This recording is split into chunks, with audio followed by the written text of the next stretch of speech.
Intro in the kitchen.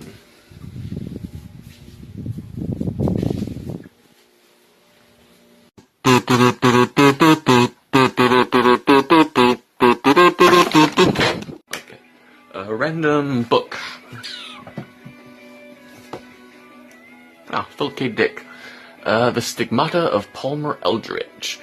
This is maybe the only book of science fiction in my collection. I was really into science fiction when I was like a kid, like when I was like 12 and younger.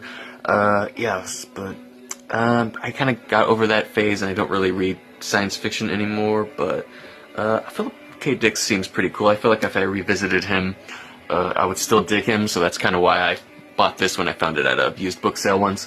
I had to have read this once long time ago. My memory of it is hazy, but I do kind of like Philip K. Dick's. He was around like the 60s and 70s, so in a way he's sort of like a counterculture type figure, you know.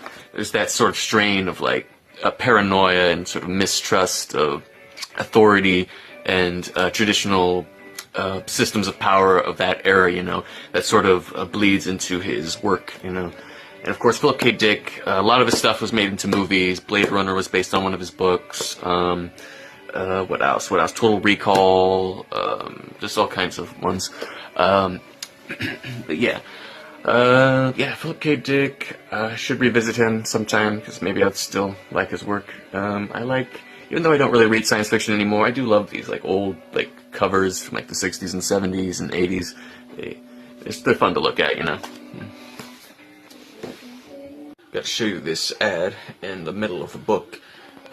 What if God is a computer? What if you found yourself on a trip to Earth in the year 2276? What if our galaxy reverts to barbarism? What if touching a tiny organism gives you the power to read another's mind? What if you were the only possible key to human survival? What if, why not, stimulate your imagination with the world's finest speculative fiction?